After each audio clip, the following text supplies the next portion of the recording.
ओम नमो भगवते वासुदेवाय। ओम नमो भगवते वासुदेवाय। ओम नमो भगवते वासुदेवाय।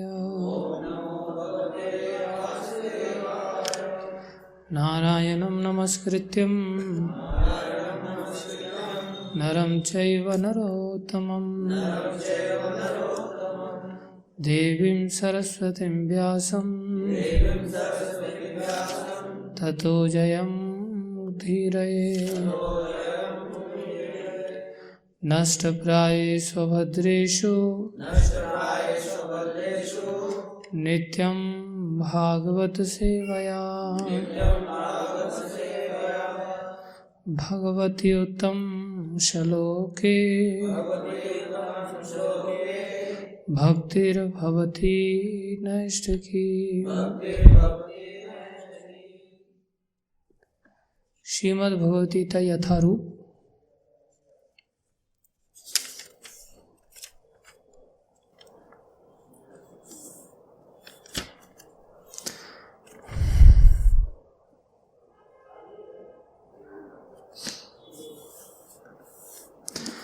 हम थोड़ा सा पहले ये कोई भी श्लोक पढ़ रहे थे भक्त लोग, अभी शुरुआत कर रहे हैं हम। हरि बोल। शुरुआत कर रहे हैं और उसी क्रम में आगे क्लास होनी चाहिए, ठीक है।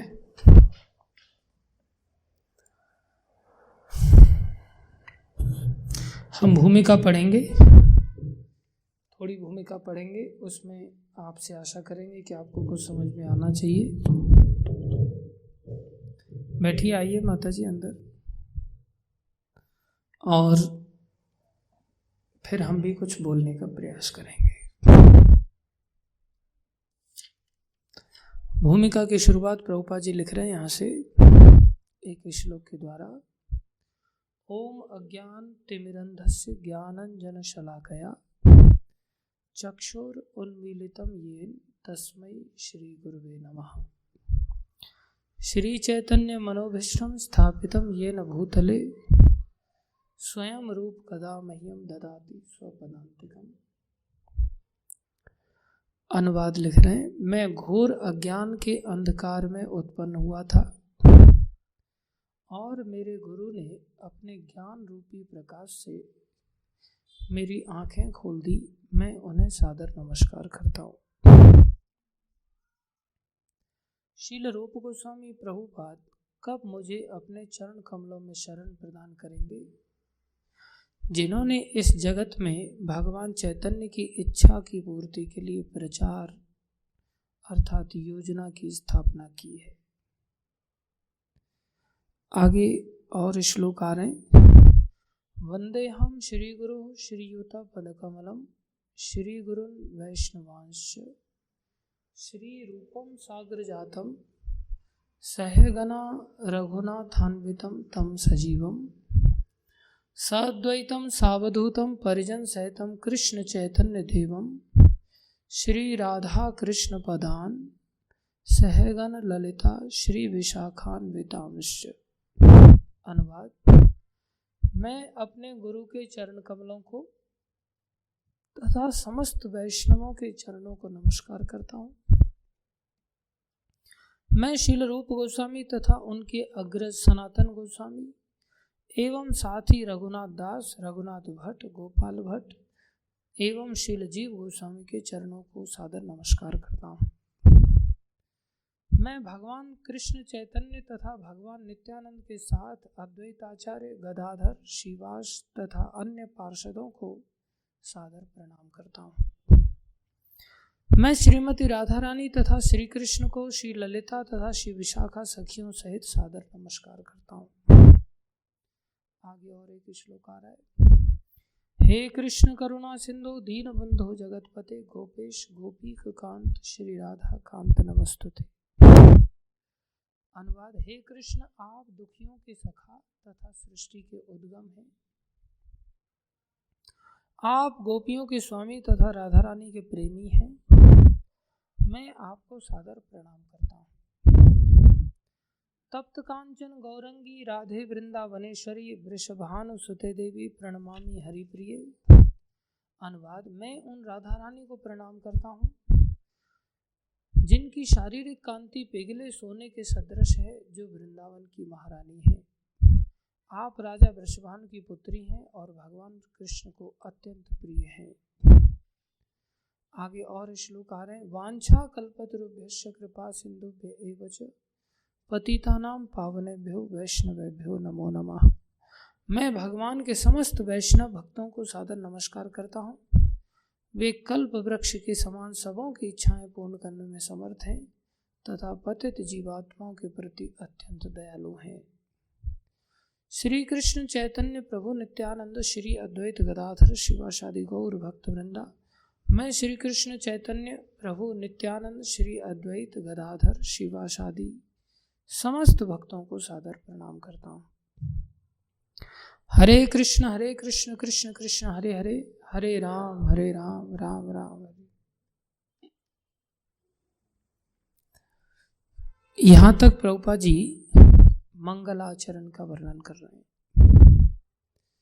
इससे आगे भूमिका की थोड़ी और शुरुआत कर रहे हैं, उसको भी हम पढ़ेंगे। ध्यान से सुनिए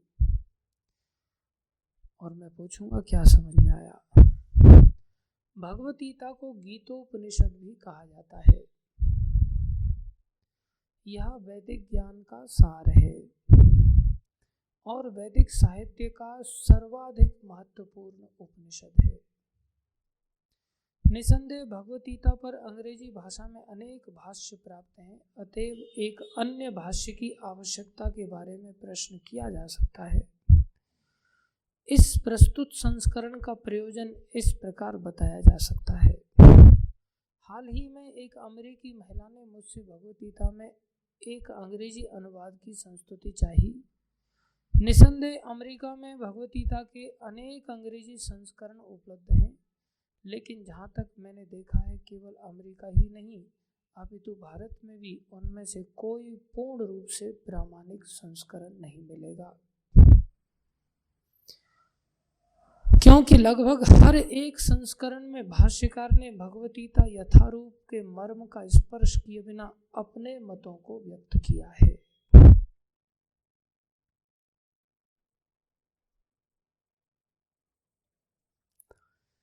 ओम ज्ञानम तिमिरन्धस्य ज्ञानंजन शलाकया चक्षुरुन्मीलितं येन तस्मै श्री गुरुवे नमः।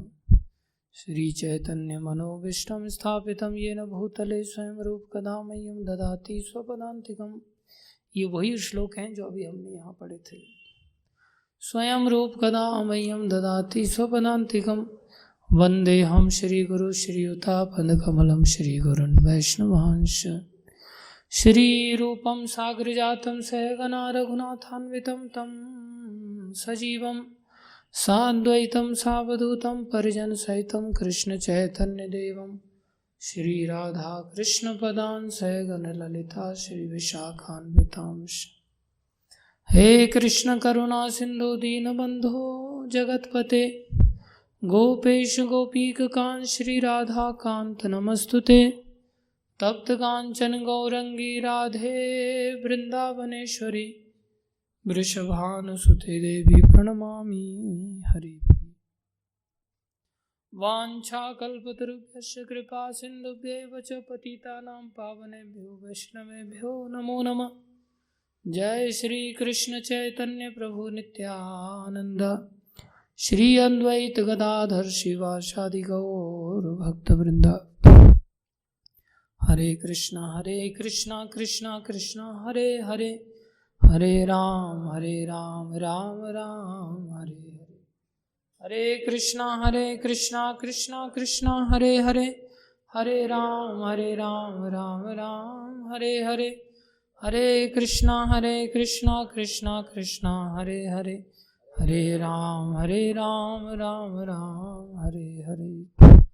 गुरुवे गौरचंद्राय राधिकाय तदालय कृष्णाय कृष्ण भक्ताय तद्भक्ताय नमो नमः। हरे कृष्णा। तो भूमिका की शुरुआत यहाँ प्रभुपाद जी इन श्लोकों से करते हैं, साथ में थोड़ा सामने पैराग्राफ पढ़ा, क्या समझ में आया? कोई हाथ खड़ा करके बता सकता है थोड़ा बहुत? कुछ नहीं? माता जी बैठ के बताइए। राधा जी के बारे में बताया गया है कि उनका सौंदर्य, उनकी शक्ति, उनकी स्तुति करने से क्या क्या प्राप्त हो सकता है। कृष्ण से पहले राधे का नाम ले लिया जाता है। हाँ, वेरी गुड। और आप बताइए प्रभु।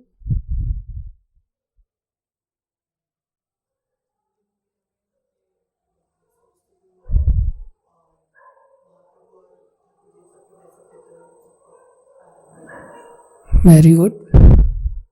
आप बताइए प्रभु जी।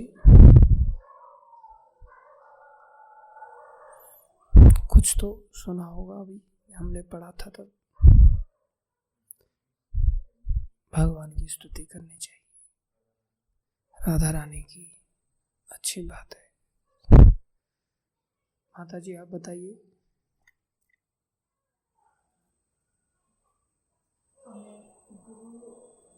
इसमें सभी के चरणों की महिमा करते हैं, कृष्ण की, राधा की और सभी उसमें। तो सबसे पहले हमें चरणों का ही वंदन करना चाहिए। वेरी गुड, अच्छी बात है। हाँ प्रभु जी आप बताएं। गीता सब शास्त्रों का सार है और रूपा महाराज ने कहा है कि इसको किसी भी अनेक भाषाओं में ये लिखी गई है, परंतु यथार्थ रूप में किसी ने नहीं लिखा इसको। तो इसलिए गोपाल महाराज ने गीता भगवत गीता लिखी, ये यथार्थ रूप में भगवान की वचन है, सारे उसी। बहुत अच्छी बात है। अभी ध्यान से सुनिए। देखो प्रभुपाद जी, हमें शुरुआत से ही रास्ता बिल्कुल सभी संदेहों को मिटाते हुए, साफ करते हुए चल रहे, जो हमें अपने जीवन में सीखना चाहिए, समझना चाहिए और उतारना चाहिए। क्या शिक्षा दे रहे हैं? बोले ओम अज्ञान तिमिरंधस्य। सबसे पहली बात, ये गीता की भूमिका की शुरुआत ये सिद्ध कर रही है कि गीता उस व्यक्ति के लिए काम करेगी जो व्यक्ति अपने को मूर्ख मानता हो, अज्ञान में वो डूबा हुआ है ऐसा सोचता हो, जो अपने आप को महान समझता है वो शरण में नहीं जा सकता। समझ रहे हो? हम हर जगह अपना टूटा फूटा झंडा गाड़ने के लिए तत्पर रहते हैं, यहीं से हमारी बीमारी चालू हो जाती है। गीता में आगे के श्लोक में भी अर्जुन ने भगवान के सामने शरणागति स्वीकार किया और भगवान के समक्ष अपने आप को कहते हैं, कार्पण्य दोषो पहत स्वभाव प्रच्छामि त्वाम धर्म सम्मूढ़ चेता। हे कृष्ण, मैं धर्म के विषय में सम्मूढ़ हो गया हूँ। मूढ़ माने मूर्ख, सम्मूढ़ माने चारों तरफ से मूढ़ हो गया हूँ। मैं चारों तरफ से अज्ञानता से डूब गया हूँ। अब मुझे समझ नहीं आ रहा है कि मेरे लिए क्या सही है और क्या गलत है। कार्पण्य दोषो पहत स्वभाव प्रच्छामि त्वाम, मैं आपके चरण में आकर के पूछ रहा हूँ। प्रच्छामि त्वाम धर्म सम्मूढ़ चेता यश्रेय, मेरे लिए जो श्रेयस्कर है, कल्याणकारी है, स्यात् निश्चितम, जो निश्चित रूप से कल्याणकारी है, आप क्या कीजिए, ब्रूहि तन्मे, मुझे आप वो बताइए। शिष्यस्ते अहम, मैं आपका शिष्य बन गया हूँ। क्या बन गया हूँ? शिष्यस्ते अहम। साधि माम त्वाम प्रपन्नम, मेरा साधन करो, मुझे साधो, मुझे संभालो, मुझे चलाना सिखाओ। त्वाम प्रपन्नम, मैं आपकी शरण में आता हूं। ऐसा किसने कहा? अर्जुन ने कहा। अर्जुन से ज्यादा बुद्धिमान हम हो सकते हैं क्या? जिनकी ऐसी शक्ति है कि एक तीर छोड़ेंगे तो बरसात ला सकते, पर्जन्यास्त्र, एक तीर छोड़ेंगे तो तूफान ला सकते, वायवास्त्र, एक तीर छोड़ेंगे तो पर्वत ला सकते, पर्वतास्त्र। ऐसे महान इतने शिक्षा से शिक्षित है, वो भी धर्म जब सामने आया, ऐसा टकराव हुआ कि एक और धर्म कह रहा है कि ये आताताई हैं, इनको मारो, और एक और धर्म कह रहा है कि ये गुरुजन है, इनको कैसे मारे। तो धर्म ने ही बेवकूफ बना दिया, और संसार में हम तो अधर्म से बेवकूफ बने रहते हैं। हम सोचते सिगरेट छोड़ें कि नहीं छोड़ें। अब बताओ, अधर्म ही आदमी को कितना बड़ा मूर्ख सिद्ध कर रहा है, लेकिन अधर्मी व्यक्ति भी अपने आप को मूर्ख मानने के लिए तैयार। तो धर्म पालन करने वाला व्यक्ति भी अपने आप को मूर्ख माने। गीता की शुरुआत वहां से होती है। कोई व्यक्ति जो हम तो धर्म कर्म में बहुत पालन कर रहे हैं, आप हमें क्या सिखाएंगे, तो उसके लिए गीता नहीं है। गीता तो उसको समझ में आएगी जो धर्म में लगा हुआ व्यक्ति अपने आप को कैसा माने, मूर्ख नहीं महामूर्ख माने, सम्मूढ़, मूढ़ माने गधा, सम्यक मूढ़ेन इति सम्मूढ़, चारों तरफ से गधा। और ऐसा किसी के बोलने पर ना माने, खुद से माने। ये धर्म भी दिमाग खराब कर देता है, अधर्मी की तो चला ही क्या। कई बार दिमाग में आता है घर छोड़ें कि नहीं छोड़ें, भगवान की सेवा करें ये धर्म है या माँ बाप की सेवा करें ये धर्म है। कई बार सोचता आदमी शादी कर लिया, पत्नी को छोड़ें कि भगवान को छोड़ें, बच्चों का कर्तव्य पालन करें या प्रचार का कर्तव्य पालन करें, घर को बचाएं या देश को बचाएं। ऐसा आदमी कंफ्यूज हो जाता है। और गीता ये धर्म हो अधर्म हो सब कंफ्यूजन को दूर कर देती है। लेकिन इसकी शुरुआत कहां से होती है, जब हम क्या माने अपने आप को, महाअज्ञानी, चारों तरफ से गधा माने। तभी तो हम अच्छा बनने का प्रयास करेंगे। कोई व्यक्ति अपने आप को रोगी मानता नहीं, इलाज करा पाएगा वो? पहले उसको रोगी मानना पड़ेगा, तब वो जाएगा स्वेच्छा से इलाज कराने के लिए, तभी तो दवाई खाएगा। रोगी मानता नहीं, उसके पीछे दवाई लेके घूमते रहो, खाएगा वो? नहीं। इसलिए गीता को लोगों को बांटते फिरते हैं हम, लेकिन लोग क्या अर्जुन की तरह बदल जाते हैं? नहीं। अरे उस गीता को कभी खोल करके अपने आप को कभी रोगी मान लें, यही बहुत बड़ी बात है। और फिर इसको पढ़ेंगे तो उनको समझ में नहीं आ गया, तब वो भक्तों के पास आएंगे, हमें समझ में नहीं आ रहा, थोड़ा इसको आप प्रेस्क्रिप्शन लिख दो जरा डॉक्टर साहब। इसलिए गीता दी जाती है कि कम से कम इतना पढ़ के इतना तो समझ जाओ कि भाई तुम रोगी हो, अज्ञानी हो। तो प्रभुपाद जी शुरुआत कर रहे हैं अपने आप से, ओम अज्ञानम तिमिर, मैं अज्ञान के तिमिर माने अंधकार में, ओम अज्ञानम तिमिर अंधस्य, मैं अंधा हो चुका था।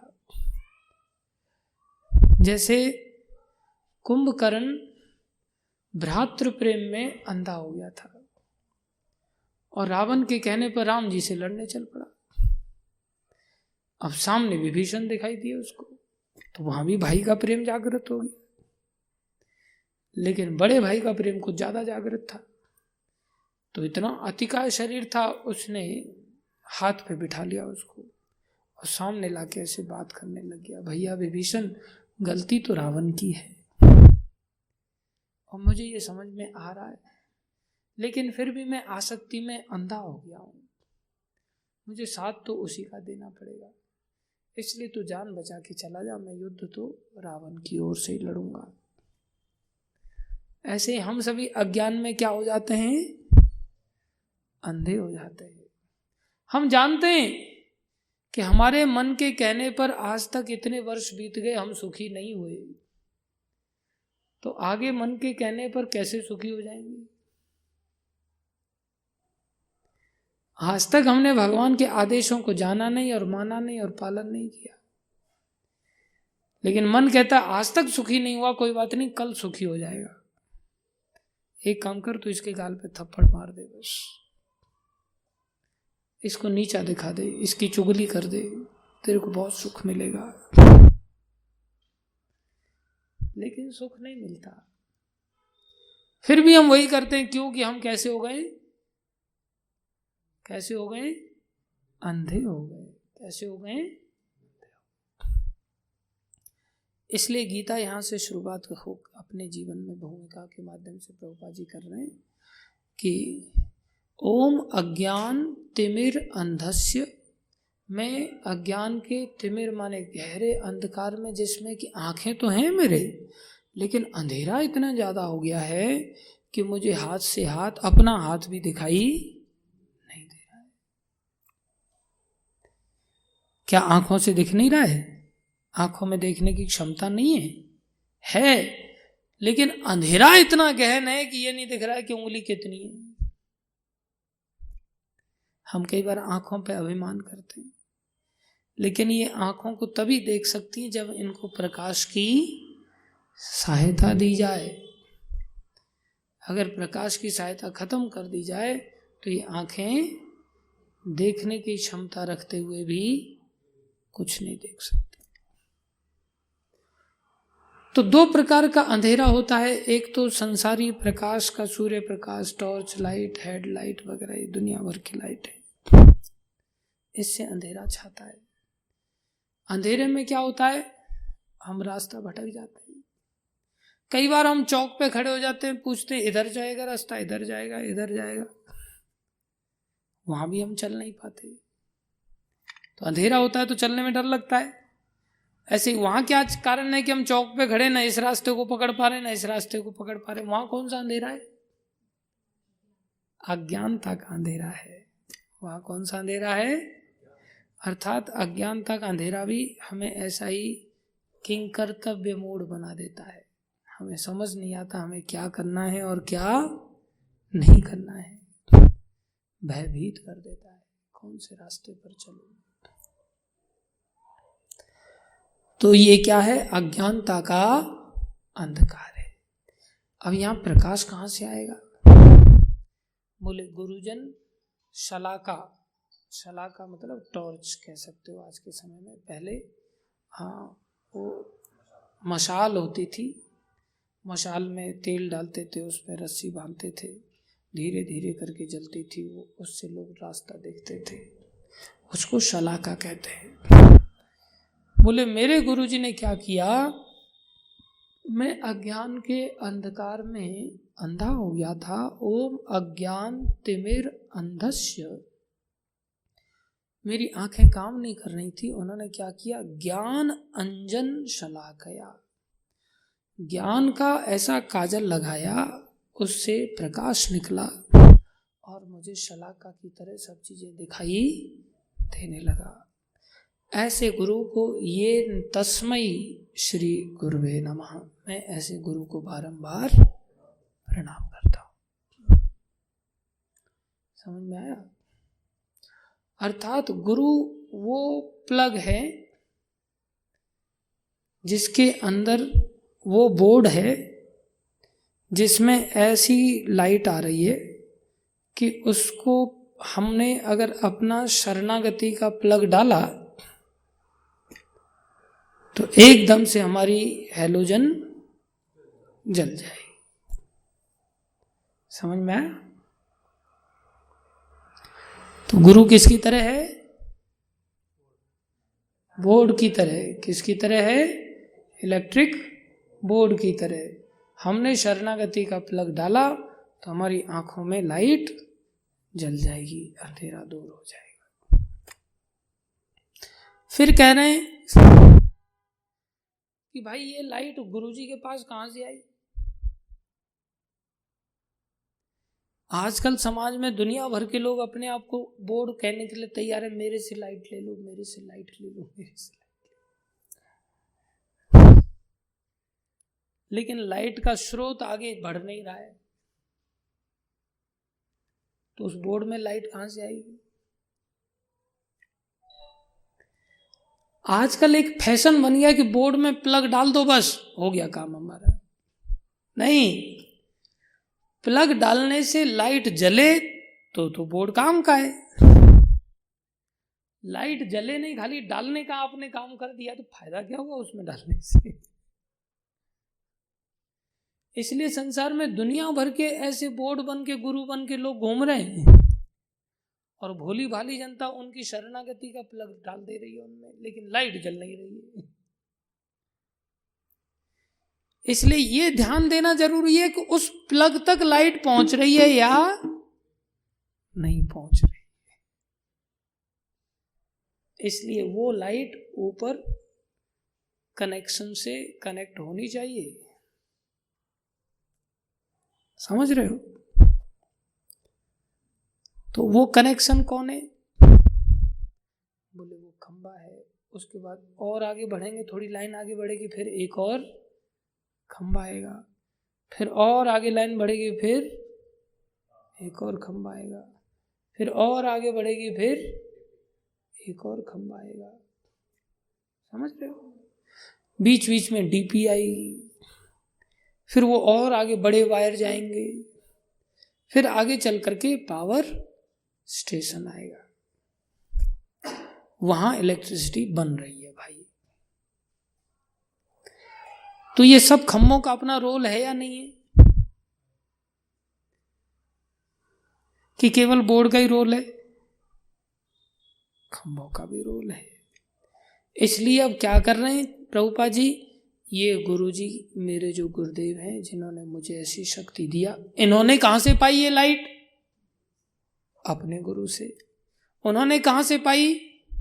अपने गुरु से। उन सब का नाम आ रहा है, उन सब का नाम आ रहा है। यही पद्धति है। इसलिए यहां आप देखेंगे नीचे गुरु परंपरा के कुछ फोटो रखे हुए हैं। प्रभुपाद जी के आगे उनके गुरुजी भक्ति सिद्धांत महाराज, फिर उनके गुरुजी आगे गौर किशोरदास बाबा जी महाराज, फिर उनके आगे भक्ति विनोद ठाकुर, फिर उनके गुरुजी जगन्नाथ दास बाबा जी। फिर आप सारे गुरुओं को तो नहीं रख सकते, तो एक परंपरा को प्रणाम करते हुए थोड़ा आगे बढ़ेंगे।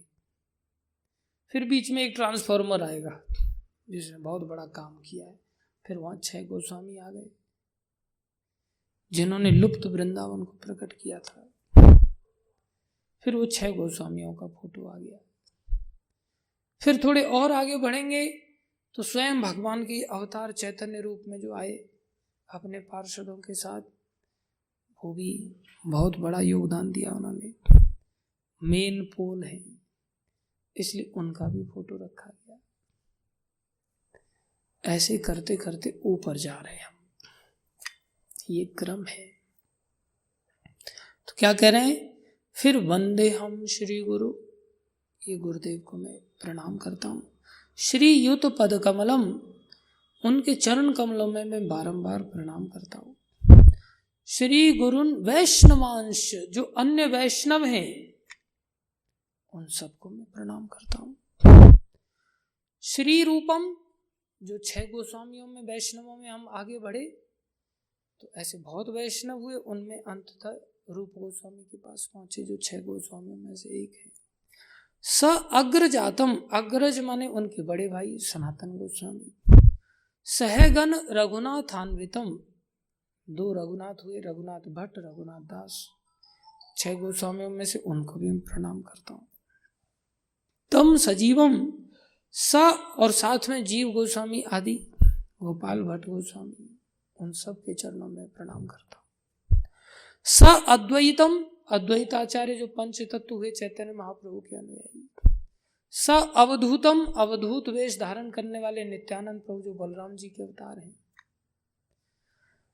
परिजन सहितम, उनके साथ जितने भी परिजन हैं उन सबके साथ में। कृष्ण चैतन्य देवम, जो स्वयं श्री कृष्ण हैं, जो चैतन्य रूप में आए हैं, उनको मैं प्रणाम करता हूँ। साथ में राधा कृष्ण, जो राधा कृष्ण है उनको कैसे प्रणाम करता हूँ? सहगण ललिता, ललिता विशाखा आदि सभी सखियों के साथ जो उनके सहगण हैं, मैं उन सबको श्री विशाखान्विताम से उन सबको मैं प्रणाम करता हूँ। कौन सी कृष्ण है? अब देखो हम कृष्ण तक पहुंचे। अब कृष्ण कौन से हैं? हे कृष्ण करुणा सिंधु, आप दुखों को दूर करने के लिए दयालु, करुणा के सागर। दीन बंधु, आप दीनों के बंधु हैं। अर्थात अब हम अपनी परिस्थिति को सामने रख रहे हैं आपके सामने। आप हमारे ऊपर करुणा करो, दीनों पर दया करो। जगत पते, आप सारे जगत के पति हैं, तो जगत में मैं भी तो आ गया प्रभु, मेरे भी तो पति हुए आप, मुझे क्यों आपने छोड़ दिया? गोपेश, गोपियों के ईश्वर, गोप बालकों के ईश्वर। गोपीक कांत, गोपियों के कांत हैं, आप पति हैं। राधा कांत, राधा रानी के कांत हैं, पति हैं। नमो स्तुते, मैं आपकी नमस्कार करता हूँ, स्तुति करता हूँ। कैसी राधा रानी है? जैसे कृष्ण है, कृष्ण की महिमा बताया, राधा रानी की महिमा बता रहे हैं। आप तो तपे हुए सोने की कांति धारण करने वाली हैं, गौर वर्ण की हैं। तप्त कांचन, कंचन माने सोना, कांचन माने तपा हुआ सोना, पिघला हुआ सोना। गौरांगी, आपके गौर वर्ण है, अंग गोरे हैं। वृंदावनेश्वरी, आप वृंदावन की ईश्वरी हैं। वृषभानु सुते, वृषभानु महाराज की पुत्री हैं। प्रणमामि, आपको बारंबार प्रणाम करता हूँ। हरि प्रिय, हे हरि को अत्यंत प्रिय लगने वाली राधा रानी। ऐसे भगवान को, राधा रानी की महिमा का वर्णन कर रहे हैं। अब ये राधा कृष्ण की कृपा कैसे मिलेगी? बिना भक्तों के नहीं मिलेगी। पहले क्रमशः जाते जाते भगवान तक पहुंचे, फिर भगवान की महिमा का गान किया, फिर राधा रानी की महिमा का गान किया, अभी भक्तों से फिर नीचे उतर के आ रहे हैं। जैसे शुरुआत में हम भगवान की आरती दिखाते हैं तो गुरुजनों से होते हुए, परंपरा से होते हुए, ऐसे दिखाते हुए भगवान तक पहुंचते हैं, प्रार्थना करते हुए कि ये आरती को आप पहुंचाइए, और फिर वहां से उन सब की कृपा लेते हुए ऐसे ही वापस आते हैं। तो ऐसे ही ऊपर गए, अब ऐसे ही नीचे आ रहे हैं। बोले राधा कृष्ण की कृपा बिना वैष्णव का नहीं मिल सकती। वैष्णव कैसे हैं? वांछा कल्पतरु से, हमारी इच्छा को पूर्ति करने वाले कल्पतरु वृक्ष की तरह है, सारी इच्छाओं की पूर्ति करने में समर्थ है। कृपा सिंधु एवच, आप कृपा के सिंधु हैं, सागर हैं। और पतिता नाम, मैं पतित हूँ, पतितों के आप पावनेभ्यो, पावन करने वाले हैं। वैष्णवेभ्यो नमो नमः, ऐसे वैष्णवों को मैं बारंबार प्रणाम करता हूँ। फिर प्रणाम करते हुए चैतन्य महाप्रभु तक आए, वैष्णव परंपरा के माध्यम। श्री कृष्ण चैतन्य प्रभु नित्यानंद श्री अद्वैत गदाधर शिवासादि गौर भक्त वृंद, पंच तत्व को मैं प्रणाम करता हूँ, जिन्होंने इस संसार में हम जीवों के उद्धार के लिए क्या दिया? महामंत्र दिया, हरे कृष्ण कृष्ण कृष्ण हरे हरे, हरे राम राम राम। इस तरह से प्रभुपाद जी ऊपर गए और ऊपर से नीचे आए। सब बातों को बताया कि ऐसे इलेक्ट्रिसिटी बोर्ड में अपने प्लग को डालो, और ये लाइट कहाँ से आ रही है? कृष्णम वंदे जगत गुरु, पावर स्टेशन से आ रही है। दिखाते हुए ले गए और फिर वहां से दिखाते हुए वापस ले आए। अब तुम लाइट ले लो महामंत्र का जप करके। कनेक्ट कैसे करोगे अपने आप को? महामंत्र का जप करके, प्लग डाल करके। शरणागति में आपको युग धर्म का पालन करना पड़ेगा। और युग धर्म क्या है? कली काले नाम रूपे कृष्ण अवतार। कलयुग में नाम रूप में भगवान श्री कृष्ण का अवतार हुआ है। Very simple.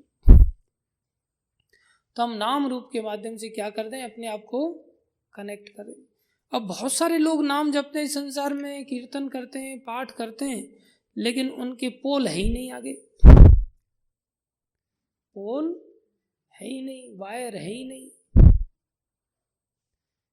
ये पोल है, उसमें वायर क्या है, ये शास्त्र। वायर क्या है, ये शास्त्र के माध्यम से हमें भक्ति रूपी ज्ञान प्राप्त होता है। समझ रहे हो, भक्ति की शक्ति प्राप्त होती है। इसलिए अपना प्लग को डालने से पहले ये कंफर्म करना चाहिए कि ये परंपरा है काम की कि नहीं।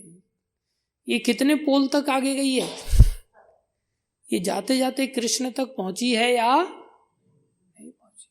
अगर कृष्ण तक नहीं पहुंची तो ये परंपरा हमें भी कृष्ण तक नहीं पहुंचा सकती।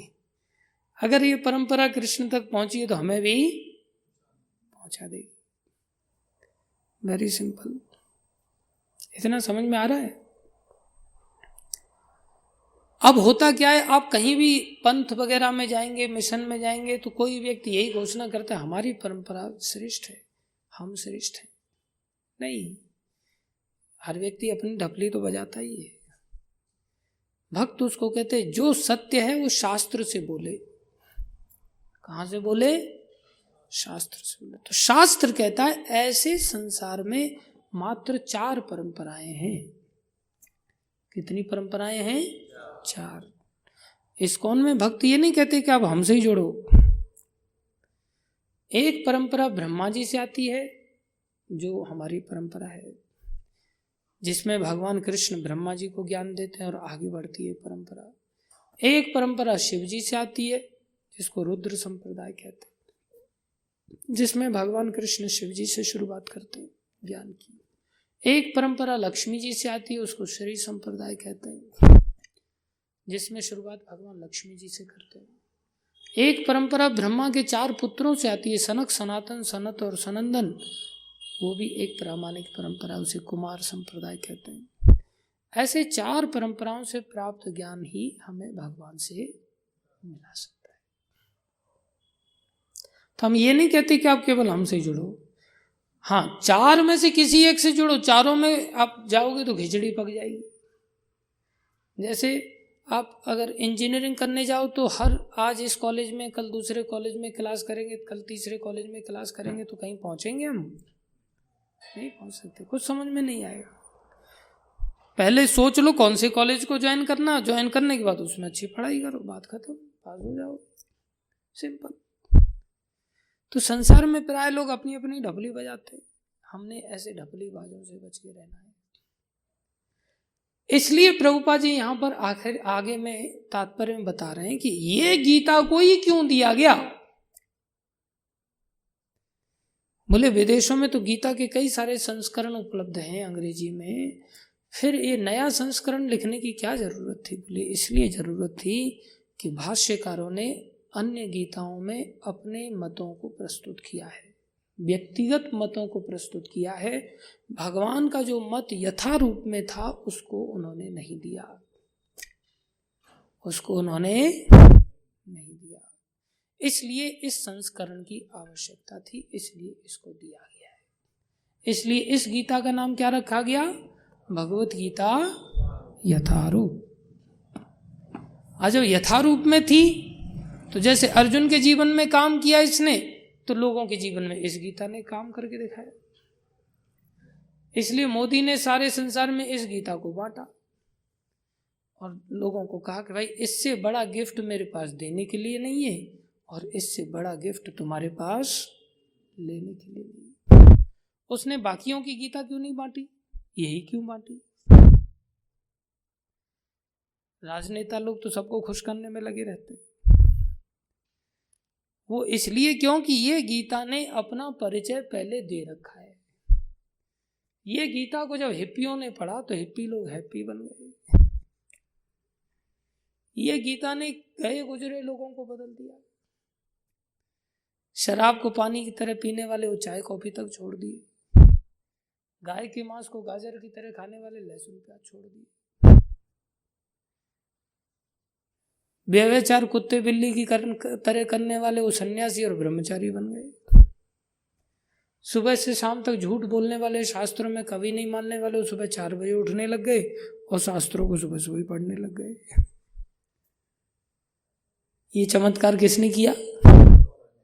प्रभुपाद जी की इस गीता ने किया, और प्रभुपाद जी के जाने के बाद भी कर रही है गीता। बहुत सारे संप्रदाय डूब जाते हैं, एक व्यक्ति के द्वारा चालू होते हैं, वो व्यक्ति के जाते ही खत्म हो जाते हैं, लेकिन प्रभुपाद जी की ये गीता काम कर रही है। समझ में आ रहा है? इसलिए अगर कोई व्यक्ति जीवन में ऐसा बदलाव चाहता है, अर्थात वो चाहता है कि उसके जीवन में लहसुन प्याज ना छूटे, तो इस गीता को कभी मत पढ़ना। वो चाहता है कि मैं मांसाहार कभी ना छोड़ूं, तो इस गीता को हाथ मत लगाना। हाथ लगाते ही शुरुआत हो जाएगी आपकी।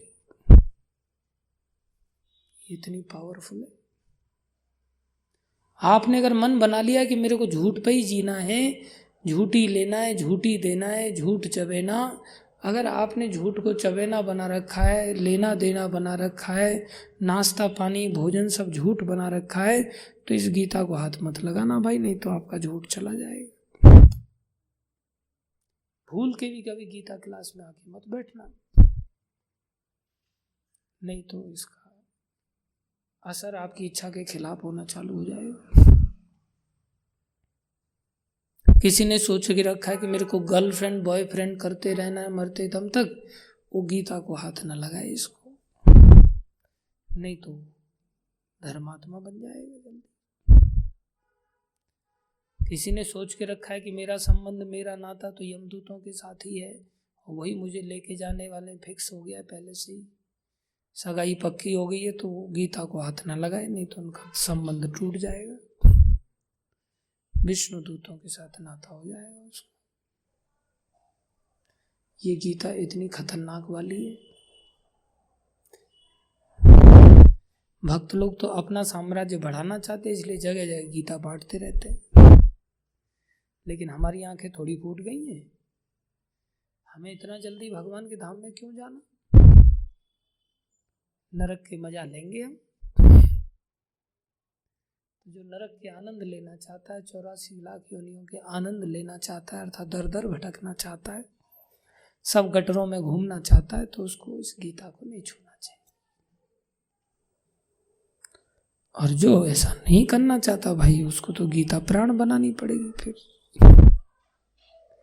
इसलिए ये संस्करण बहुत आवश्यक है, और इसका सहारा हमें नहीं लेना चाहिए।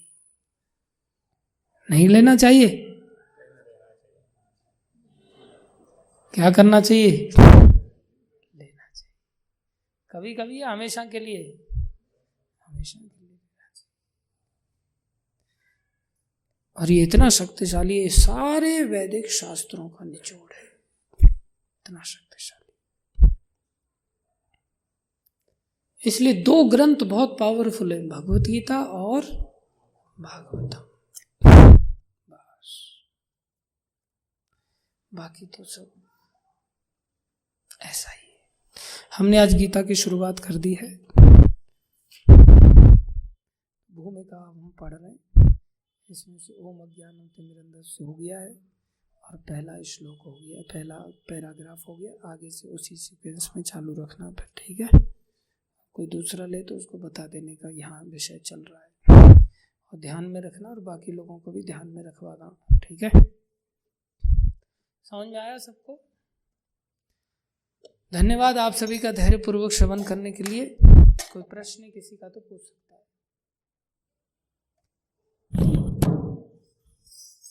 कोई प्रश्न नहीं?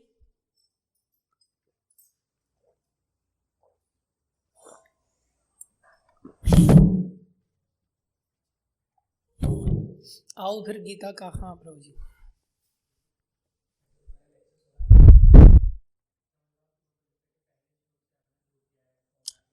जी हाँ,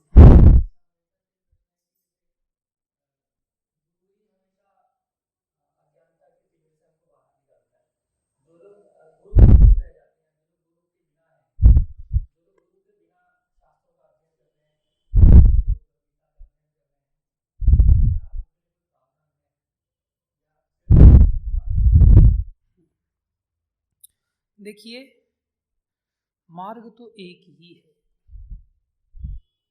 दूसरा भी है, उसको लातों के भूत वाला मार्ग कहते हैं।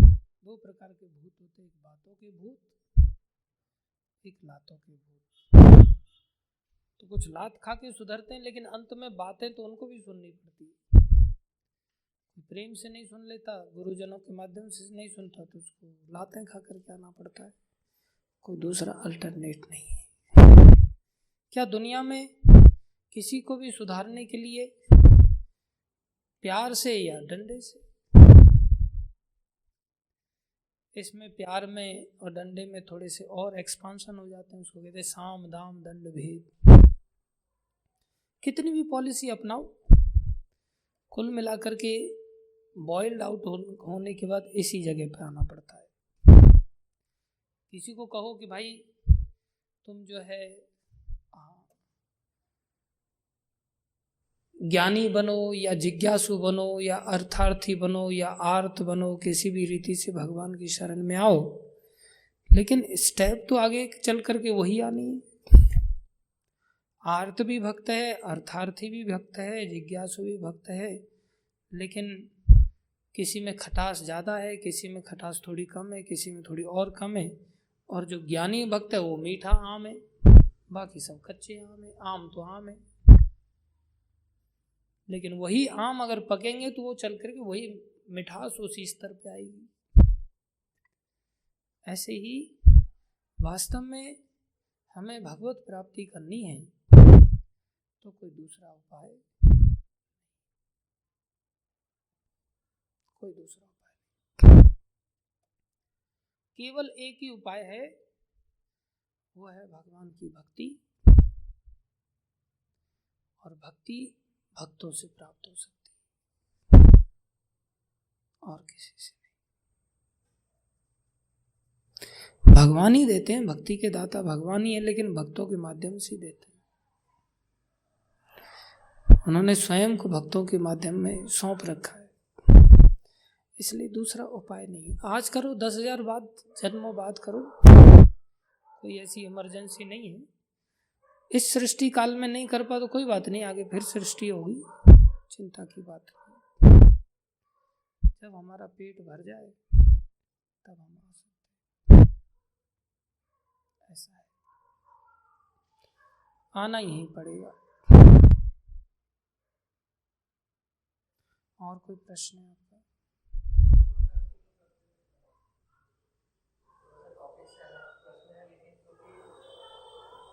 आजकल जो टाइम चल रहा है, कुछ चलचित्रों के माध्यम से दिखाया जा रहा है कि हिंदू खतरे में है। तो सच में हिंदू खतरे में है, इस पे शास्त्र क्या कह रहा है? हाँ, देखो, शास्त्र तो कह रहा है कि अभी हमारे पास थोड़े समय के लिए गोल्डन पीरियड है, जो इस परंपरा के माध्यम से सबको बड़ा वैज्ञानिक रीति से उपलब्ध है। अर्थात इस संस्था के माध्यम से, इस परंपरा के माध्यम से सारे संसार में ये ज्ञान का सूर्य चमचमा रहा है। खतरे में क्यों है? फिर भी क्योंकि हम उस सूर्य के प्रकाश को ले नहीं रहे स्वयं से। तो जो लेगा उसके लिए गोल्डन टाइम है, जो नहीं लेगा उसके लिए खतरा ही खतरा। आगे चल करके सूर्य ही नहीं रहेगा तब सामूहिक खतरा आ जाएगा। समझ रहे? अभी व्यक्तिगत खतरा हम अपने हाथों से अपने पैरों पे कुल्हाड़ी मार रहे हैं, तो वो तो खतरा सदैव बना रहता है। वो खतरा तो सतयुग में भी रहता है।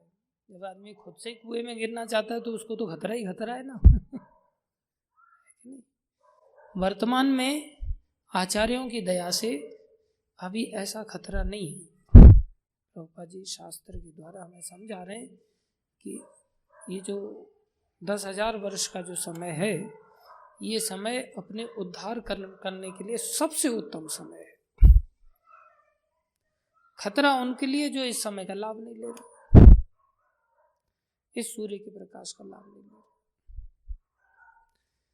तो प्रायः लोग अज्ञानता में इतने नीचे जा चुके हैं कि उनको अगर कोई समझाता है तो वो समझने के लिए तैयार नहीं है और खतरा खतरा चिल्ला रहे हैं। ये विडंबना है। किसी को बोलो इधर आ जाओ, बोले नहीं उधर नहीं आऊंगा मैं, बाकी ठीक है उधर ही नहीं, यहाँ खतरा है। मूर्खता है, पागलपन है, बस और कुछ।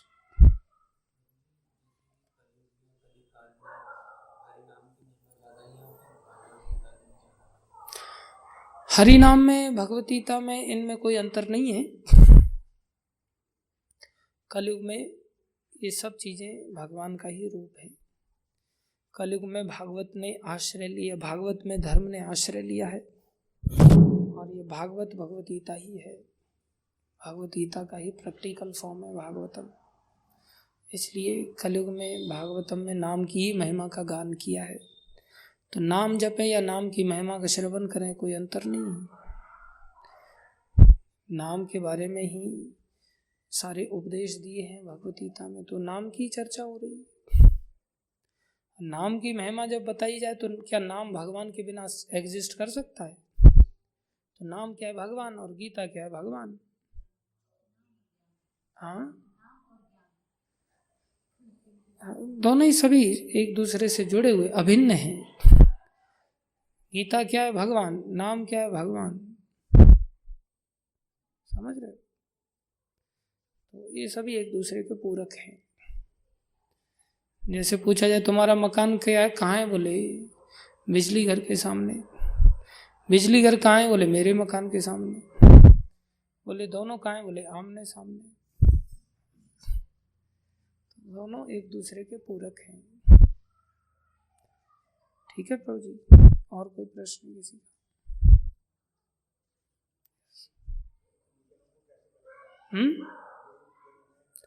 हाँ, गुरुजनों की एक पहचान तो इसी में बताया कि पूछो उनको कि तुम्हारी परंपरा कहाँ से आ रही है, तो बताएंगे मेरे गुरु ये हैं, मेरे गुरु ये हैं, मेरे गुरु ये हैं, मेरे गुरु ये हैं। तो गुरु परंपरा पूरी उनके पास होगी।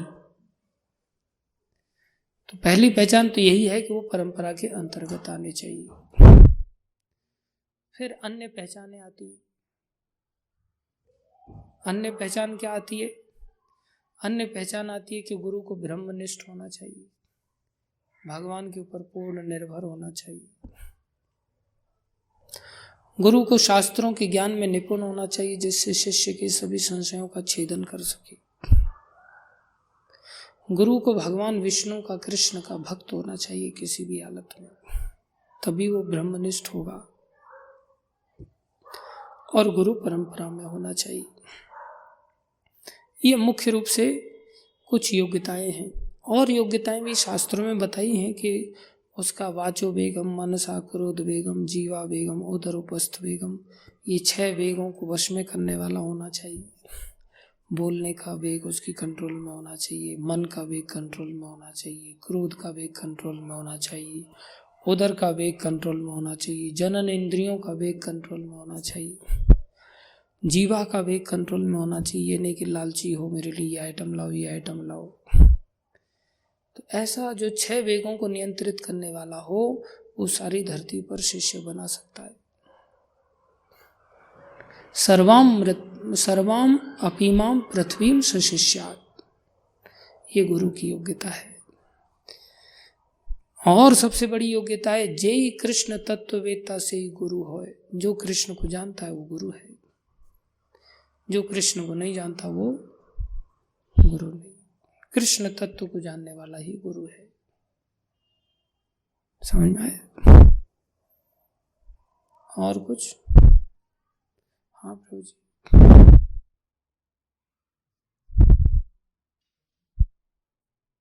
हमारा प्रश्न था।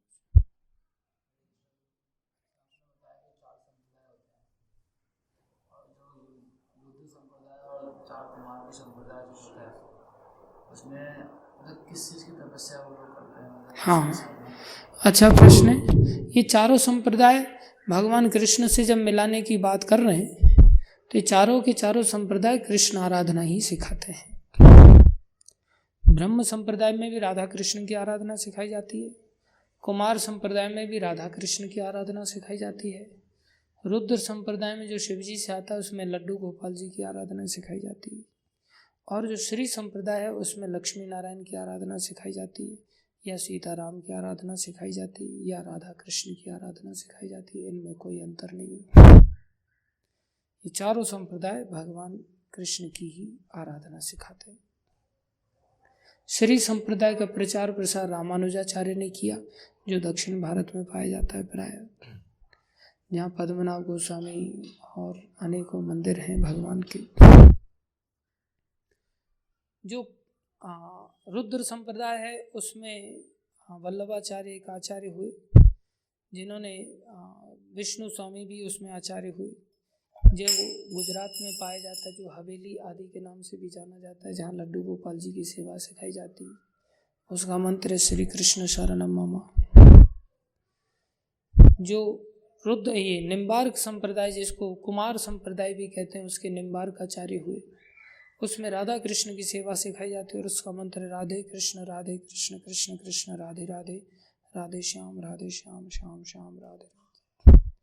और जो ब्रह्म संप्रदाय है इसमें भी राधा कृष्ण की सेवा सिखाई जाती है। इसका मंत्र हरे कृष्ण कृष्ण कृष्ण हरे हरे, हरे राम राम। समझ में आया? और कोई प्रश्न किसी का? ये सब सतोगुण के अंतर्गत नहीं आते, सब तमोगुनी वर्शिप है, रजोगुनी वर्शिप है। तमोगुनी पूजा रजोगुनी पूजाओं के अंतर्गत आते हैं। सतोगुनी पूजा में उद्धार करने वाले तो केवल यही हैं, बाकी नहीं। आइए आइए अंदर आइए प्लीज। हरे कृष्ण, आइए प्लीज, आइए बैठिए। यस प्रभु। हाँ, अच्छा प्रश्न है आपका। वैष्णवों को शिव जी की आराधना उस प्रकार से करने के लिए शास्त्र उपदेश नहीं देता भक्ति रूप में। शास्त्र उनकी प्रार्थना करने के लिए, उनको प्रणाम करने के लिए, उनको आराधना करने के लिए तब कहता है यदि हम उनसे भक्ति मांगे तो। क्योंकि शिव जी के बारे में शास्त्र कहता है वैष्णवानाम यथा शंभु, वैष्णवों में सर्वश्रेष्ठ शिव जी हैं, जिनकी कृपा से हम भगवान की भक्ति पा सकते हैं। इसलिए यदि हम भक्ति की कामना रखते हैं तो उनकी आराधना कर सकते हैं और वो हमें निश्चित रूप से भगवान की भक्ति का दान देंगे। और अलग से कोई उनको ईश्वर की सत्ता मान करके अगर भक्ति करता है तो अपराध है, शिव जी को अच्छा नहीं लगता। समझ रहे? जैसे किसी आईजी को आप कांस्टेबल कहेंगे तो अच्छा लगेगा उसको, वो उपहास समझेगा। और किसी कांस्टेबल को आप आईजी साहब कहो, आप एक दृष्टि से तो कह सकते हो मैं तो तुम्हें सम्मान बढ़ के दे रहा हूँ, लेकिन वो उसकी पोजीशन है ही नहीं। आप उसको बहुत ही एम्बेरेस्ड फील करा रहे हो। इसलिए जिसकी जो पोजीशन है उसके अनुसार आप रेस्पेक्ट के साथ बोलो तो उसको अच्छा लगेगा। एक एडवोकेट जनरल थे दिल्ली में, मैं जानता नहीं था कि एडवोकेट जनरल एडवोकेट से ऊपर अच्छी पोस्ट होती है। तो मैंने उनको कहा वकील साहब कैसे हैं? बोले मैं वकील नहीं हूँ, I am an advocate general. मतलब एडवोकेट जनरल है तो वकील तो बाई डिफॉल्ट हुए आप, वकील तो बाई डिफॉल्ट हो ही गए ना। उससे ऊपर की पोस्ट अच्छी बात है, जैसे 100 रुपये के नोट में 10 रुपया तो आ ही गया ना लेकिन फिर भी उसको ऊपर का पोस्ट जो उसका है वो चाहिए, उससे नीचे से संबोधन करने पर अच्छा नहीं लग रहा है। इसलिए जो जिस स्तर का उसको उसी स्तर से हमें रिगार्ड करना चाहिए। Then we can save ourselves from the offenses. Otherwise, we come under the category of offenses. और कुछ? Yes, please.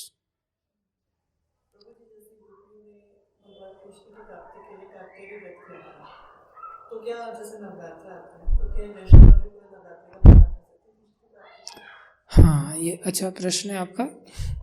एक्चुअली में गोपियों ने जो आदर्श रखा देवी कात्यायनी का व्रत आदि करके, ये उस स्थिति में रखा कि जहाँ एक प्रकार से कृष्ण भगवत तत्व के रूप में प्रकाशित नहीं कर रहे हैं अपने आप को, समझ रहे हो?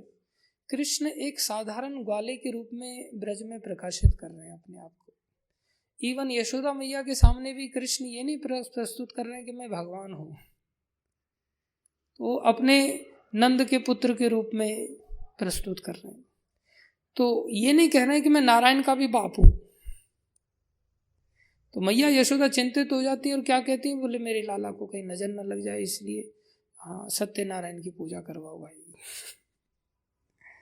समझ रहे हो? जबकि सत्यनारायण भी कृष्ण का दर्शन चाहते हैं। द्वारका के अंदर एक ब्राह्मण की संतान होते ही मर जाती थी और अर्जुन ने वचन दिया कि मेरे जीते जी, वो कृष्ण को गाली देने लग गया कि तुम्हारे राज्य में द्वारकाधीश होकर के और ऐसा क्यों हो रहा है। अर्जुन उस समय द्वारका में गए हुए थे, तो भगवान के बारे में गाली कैसे सुनते। उन्होंने कहा मेरे गांडीवधारी होने के बावजूद ऐसा हो गया तो धिक्कार है मुझे, मैं अग्नि समाधि ले लूंगा।